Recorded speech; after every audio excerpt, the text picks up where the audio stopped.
दोस्तों एक बार एक राजा के राज्य में महामारी फैल गई। चारों ओर लोग मरने लगे। एक रात राजा को एक सपना आया कि हे राजा, तुम्हारी राजधानी के बीचों बीच जो पुराना सूखा कुआं है, अगर अमावस्या की रात को राज्य के हर घर से एक एक बाल्टी दूध उस कुएं में डाल दिया जाए तो अगली ही सुबह ये महामारी समाप्त हो जाएगी। राजा ने अगले दिन पूरे राज्य में यह घोषणा करवा दी कि महामारी से बचने के लिए अमावस्या की रात को हर घर से कुएं में एक एक बाल्टी दूध डालना जरूरी है। अमावस्या की रात जब लोगों को कुएं में दूध डालना था, उसी रात राज्य में रहने वाली एक कंजूस बूढ़ी औरत ने सोचा कि सारे लोग तो कुएं में दूध डालेंगे, अगर मैं एक बाल्टी पानी डाल दूं तो किसी को क्या पता चलेगा। उस कंजूस औरत ने रात में चुपचाप एक बाल्टी पानी कुएं में डाल दिया। अगले दिन जब सुबह हुई तो महामारी समाप्त नहीं हुई। राजा ने जब कुएं के पास जाकर इसका कारण जानना चाहा तो उसने देखा कि सारा कुआं पानी से भरा हुआ है। दरअसल दोस्तों ऐसा इसलिए हुआ क्योंकि जो विचार उस बूढ़ी औरत के मन में आया था वही विचार सभी लोगों के मन में आ गया और सबने कुएं में दूध की जगह पानी डाला। दोस्तों बात सिर्फ इतनी सी है कि जब भी कोई ऐसा काम आता है जिसे बहुत सारे लोगों को मिलकर करना होता है तो अक्सर हम अपनी जिम्मेदारियों से यह सोचकर पीछे हट जाते हैं कि कोई न कोई तो कर ही देगा।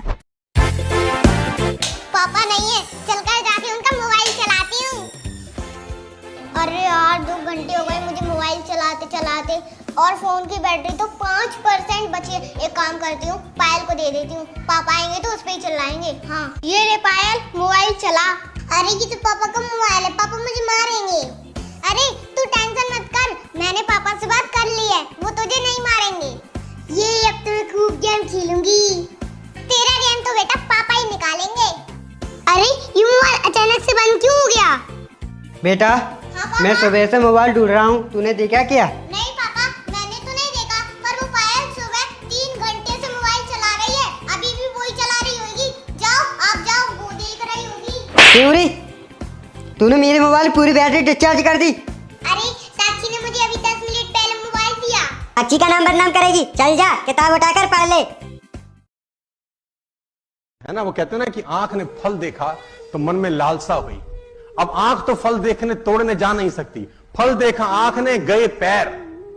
अब पैर ने देखा तो पैर तोड़ नहीं सकते, फल तोड़ा हाथ ने। जिसने देखा वो गया नहीं, जो गया उसने तोड़ा नहीं, जिसने तोड़ा उसने खाया नहीं, जिसने खाया उसने रखा नहीं, चला गया पेट में। और थोड़ी देर में जब माली ने देखा तो डंडे लगे पीठ को। पीठ ने बोला हाय मेरा क्या कसूर था, लेकिन जब डंडे लगे पीठ को तो आंसू निकले आंख से, देखा उसी ने था। तो कर्म फल है यार, है ना। एक चुड़ैल गांव में आकर एक पानी का कुआं बनाकर जाती है और उस कुएं के पास एक जादुई भाला छोड़ जाती है। सुबह एक औरत उस कुएं के पास आती है। जैसे ही वो औरत पानी लेने कुएं के पास जाती है, वो भाला जिंदा होकर उस औरत को उस कुएं में धकेल देता है। उस नए कुएं को देख उस औरत का पति उसे ढूंढता हुआ वहां आता है। पास आते ही वो भाला उसे भी कुएं के अंदर धकेल देता है। गाँव की औरतें और मर्द कुछ जानवर भी उस कुएं के शिकार हो जाते हैं। लेकिन एक दिन बिरजू देखता है कि वो भाला एक आदमी को कुएं में धकेल रहा है। वो कुछ गांव वालों को बुलाकर उन्हें दिखाता है। वो एक बकरी को उस कुएं के पास छोड़ता है। जैसे ही वो बकरी उस कुएं के पास आती है, वो भाला जिंदा हो जाता है और उस बकरी को उठाकर उस कुएं में फेंक देता है। लोग उस भाले पर जलती हुई लकड़ियां फेंकते हैं। उस भाले में आग लगती है और वो तड़पने लगता है। आगे की कहानी देखने के लिए कमेंट करें।